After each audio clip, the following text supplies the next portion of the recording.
সবচেয়ে বেশি আপিল আসে কাস্টমসের ক্ষেত্রে, ভ্যালুয়েশনে আপিল বেশি আসে। তো ভ্যালুয়েশন রুল, এই রুলটি 2000 সালে প্রণীত হয়েছে। লিটিগেশনগুলো বা সংক্ষুব্ধতা তৈরি হয় প্রধানত আইনের বিধিবিধানগুলো সঠিকভাবে প্রয়োগ না করার কারণে। এটা আমরা অভিজ্ঞতায় দেখেছি।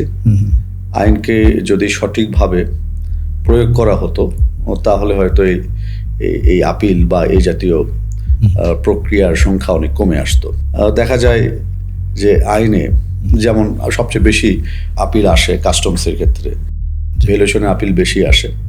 তো ভ্যালুয়েশন রুল, এই রুলটি 2000 সালে প্রণীত হয়েছে। এই ভ্যালুয়েশন রুলে যেভাবে শুল্কায়নযোগ্য পণ্যের মূল্য নির্ধারণ করার পদ্ধতি বর্ণনা করা হয়েছে, মাঠ পর্যায়ের সকল দপ্তরে আসলে সবসময় এটাকে একভাবে অনুসরণ করা হয় না।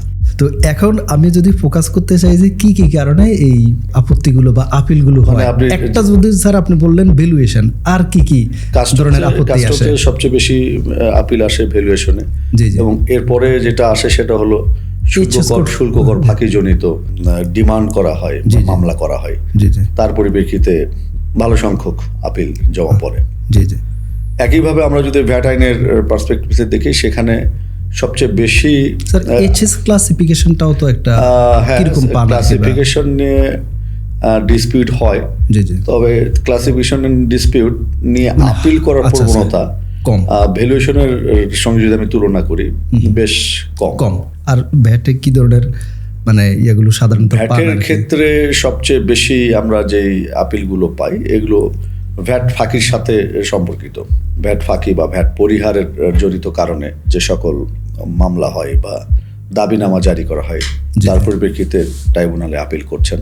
এবং ভ্যাটের ক্ষেত্রেও সেখানে ওই যে ন্যায্য বাজার মূল্য, মানে আবারও সেই মূল্য সংক্রান্ত বেশ কিছু আপিল পড়ে। তবে আমরা যদি ফ্রিকোয়েন্সি চিন্তা করি, সবচেয়ে বেশি আপিল অবশ্যই ভ্যাট পরিহার বা ফাঁকির জায়গাগুলো থেকে আসে। এরপর আপনার সেকেন্ড ন্যায্য বাজার মূল্য বা ফেয়ার মার্কেট প্রাইসের বিষয়টা আসতে পারে।